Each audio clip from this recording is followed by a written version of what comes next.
Boa noite.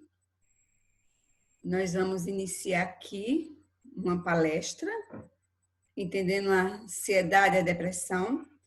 Meu nome é Ronise Holanda, sou psicóloga, e hoje nós vamos conversar um pouco sobre a ansiedade e a depressão.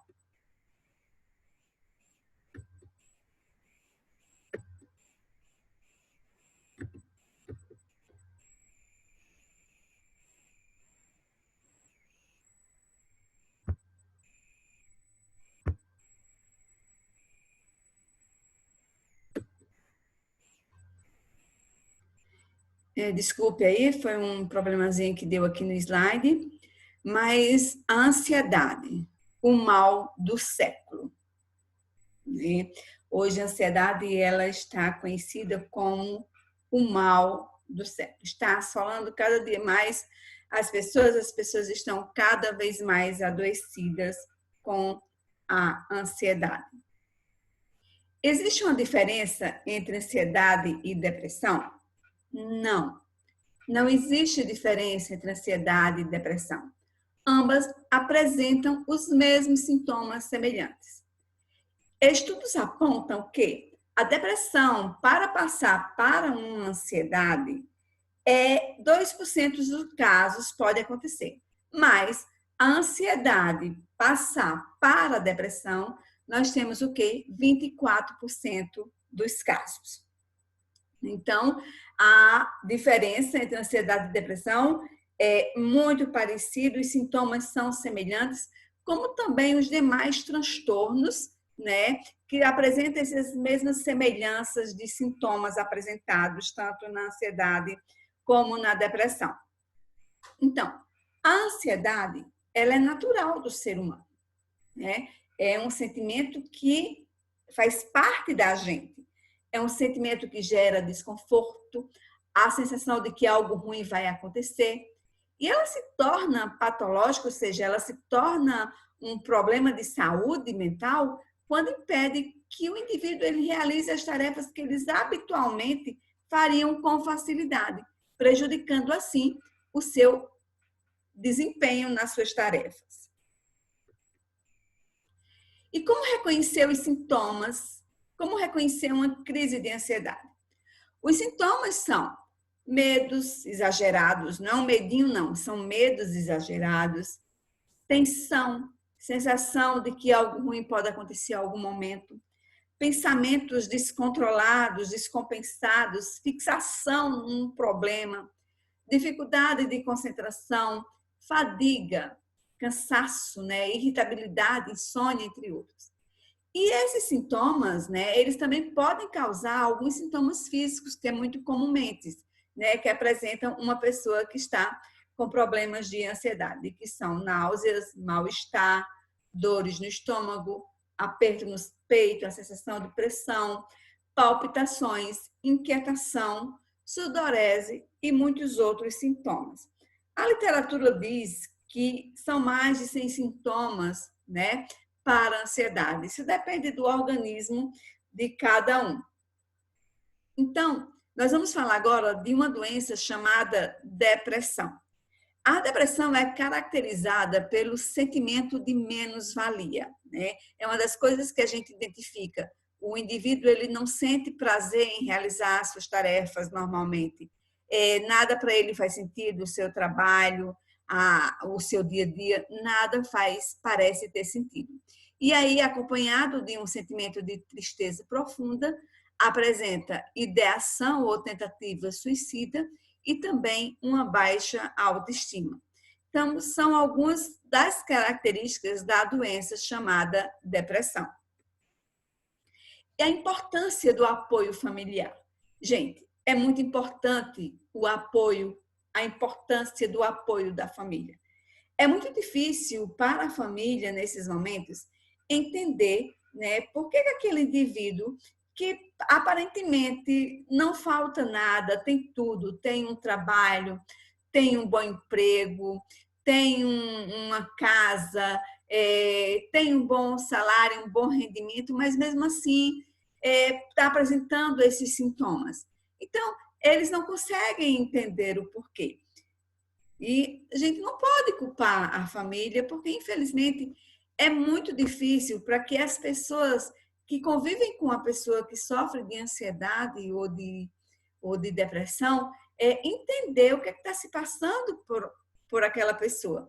E aí eles dizem que é frescura, que com o tempo passa, que vai fazer alguma coisa, vai trabalhar, vai cuidar da vida. Então, assim, muitas vezes escutam palavras que vêm do seu ente querido, por exemplo, frases tipo assim, eu quero sumir, eu não aguento mais essa vida, eu quero desaparecer.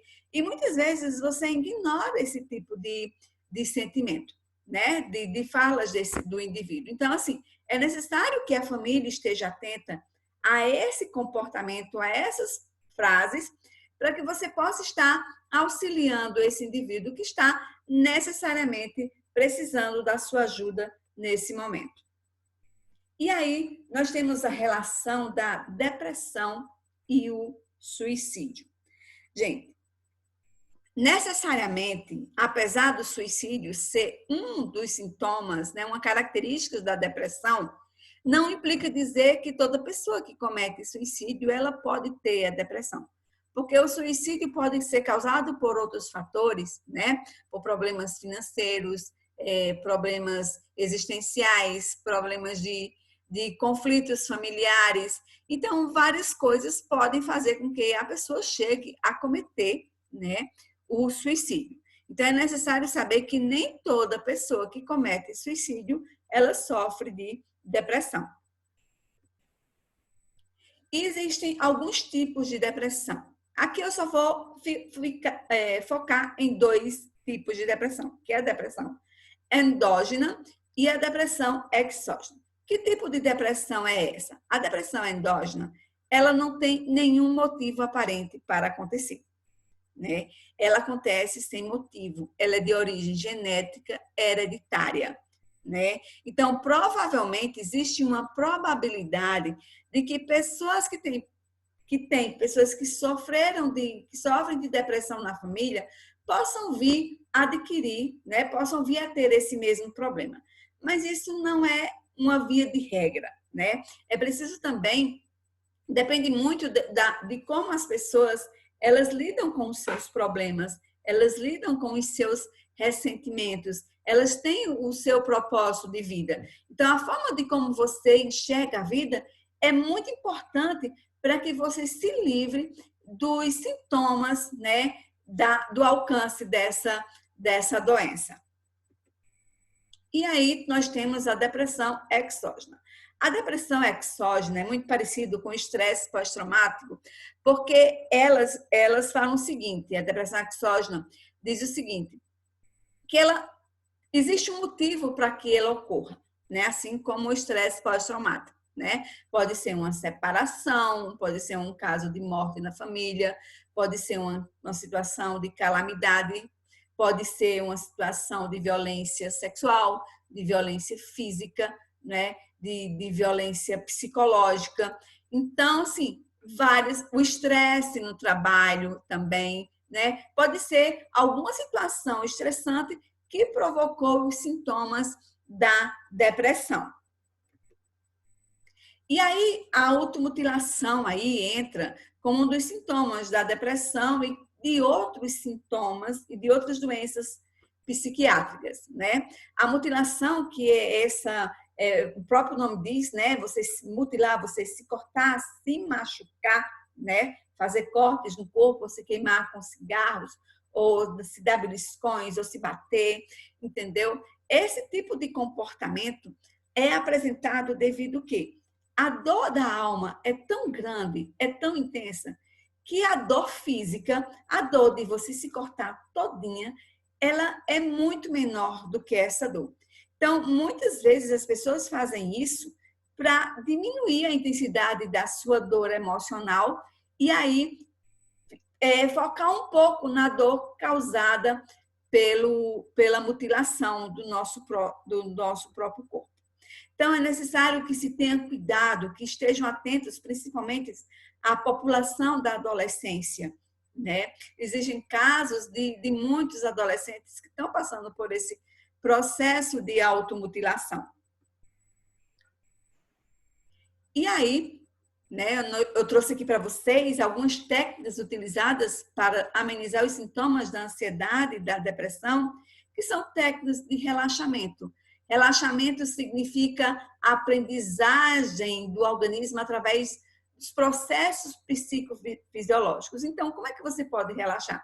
Você pode entrar no seu quarto, deitar na sua cama, colocar uma música relaxante e passar lá um bom tempo com os seus pensamentos, com as suas emoções, utilizando também a respiração como foco. E aí vai haver uma amenização dos sintomas da ansiedade, como também da depressão. E aí eu trago uma frase, né, muito esperançosa de Milton H. Erickson, que disse que nenhuma dor dura para sempre. Depois da chuva, vem sempre a luz do sol. Então, para você agora que está sofrendo de ansiedade, para você que está sofrendo de depressão, isso vai passar, porque nenhuma dor dura para sempre, né? Basta você entender de que você precisa se conscientizar para que você possa vencer esses obstáculos que essa patologia, que essa doença causa nas pessoas. É importante ressaltar aqui que, segundo a Organização Mundial de Saúde, a depressão é uma doença que mata tão quanto o câncer, a AIDS. Então, gente, é uma coisa que a gente tem que se cuidar, tem que se prevenir, né? E como é que a gente pode fazer isso? Através da habilidade de saber de lidar com situações que são situações que fogem à sua, como é que eu posso dizer?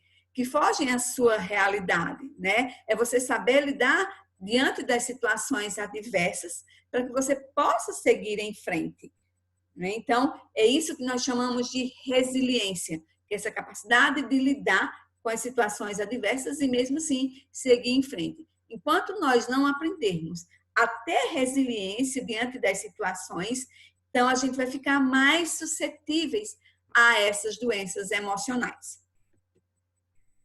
E aí também o exercício de respiração, né? Esse exercício de respiração consiste no treino da respiração. Você vai usar a inspiração, vai puxar o ar pelo nariz e expirar pela boca, colocar para a boca. Existem alguns tipos de respiração e aqui eu falo da respiração diafragmática, que é essa respiração que você sente o movimento da sua barriga. Então, você coloca todo o ar para que ele que ele levante a sua barriga. E aí você está fazendo a respiração diafragmática. E também a psicoterapia, né? Na psicoterapia, no processo psicoterapêutico, você tem a oportunidade de falar sobre suas angústias, falar sobre os seus medos, seus conflitos familiares, suas dificuldades nos relacionamentos afetivos, ajudando a mudar os seus padrões de comportamentos e pensamentos já estabelecidos. São o quê? As mudanças do mindset, da sua forma de pensar, da sua forma de pensar sobre você mesmo. Então, é muito importante o processo psicoterápico. Então, gente, eu quero agradecer aqui a vocês, né? Muito obrigada. Espero que esse conteúdo ajude a vocês a lidarem melhor com as questões da ansiedade e da depressão. E eu vou deixar com vocês também um e-book, né? Justamente sobre esse tema, entendendo a depressão e a ansiedade, para que vocês façam uma boa leitura, aproveitem, ok? E aproveitem e vai ficar tudo bem. Então,